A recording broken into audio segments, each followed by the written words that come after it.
Last night, the United States brought the world's #1 terrorist leader to justice. Abu Bakar al-Baghdadi is dead. He was the founder and leader of ISIS, the most ruthless and violent terror organization anywhere in the world. The United States has been searching for Baghdadi for many years. Capturing or killing Baghdadi has been the top national security priority of my administration. U.S. Special Operations Forces executed a dangerous and daring nighttime raid in northwestern Syria and accomplished their mission in grand style.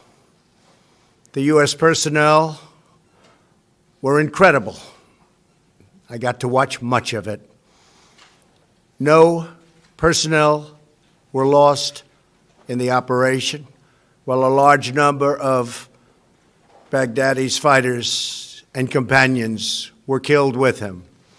He died after running into a dead-end tunnel, whimpering and crying and screaming all the way.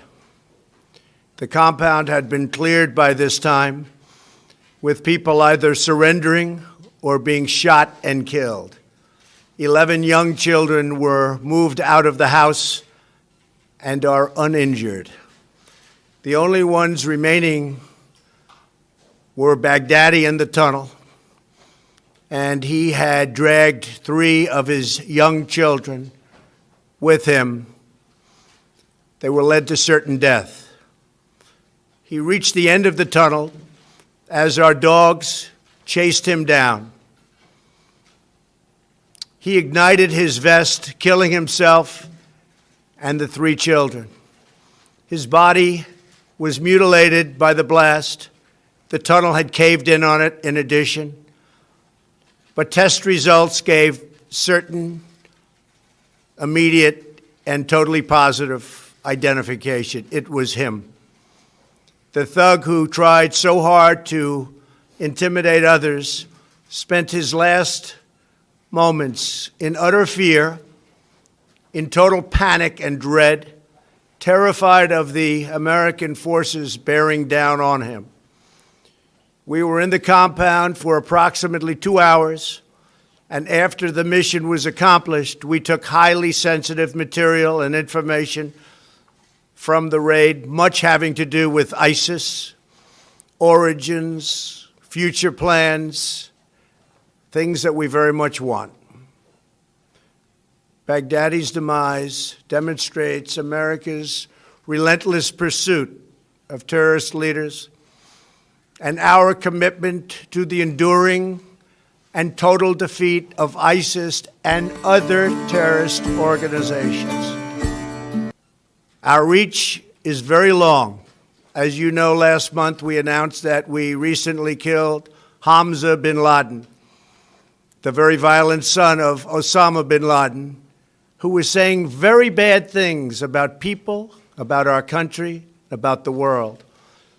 He was the heir apparent to al-Qaeda, terrorists who oppress and murder innocent people should never sleep soundly, knowing that we will completely destroy them. These savage monsters will not escape their fate, and they will not escape the final judgment of God.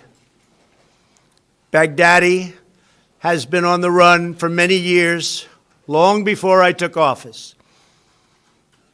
But at my direction, as Commander-in-Chief of the United States, we obliterated his caliphate 100% in March of this year.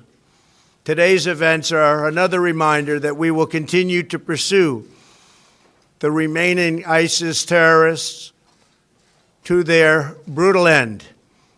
That also goes for other terrorist organizations.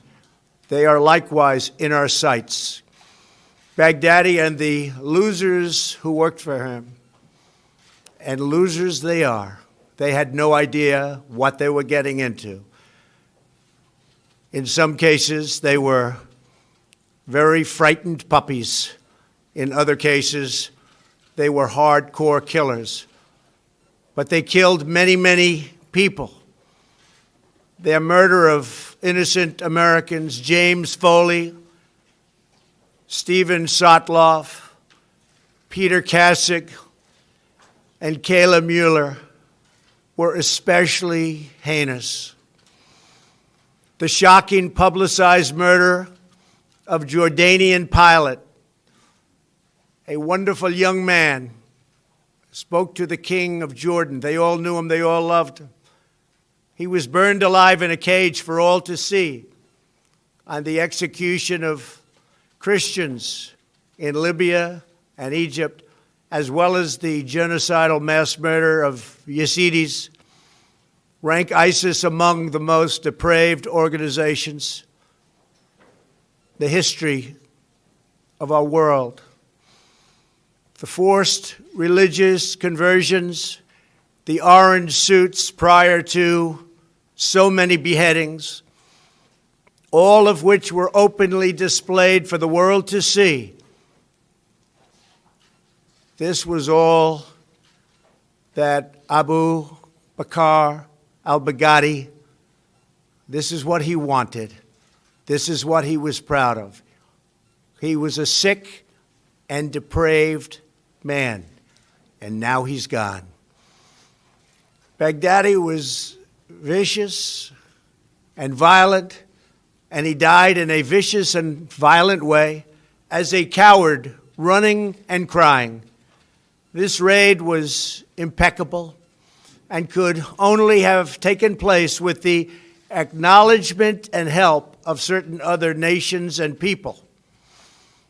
I want to thank the nations of Russia, Turkey, Syria, and Iraq, and I also want to thank the Syrian Kurds for certain support they were able to give us. This was a very, very dangerous mission. Thank you as well to the great intelligence professionals who helped make this very successful journey possible. I want to thank the soldiers and sailors, airmen and Marines involved in last night's operation. You are the very best there is anywhere in the world. No matter where you go, there is nobody even close. I want to thank General Mark Milley and our Joint Chiefs of Staff.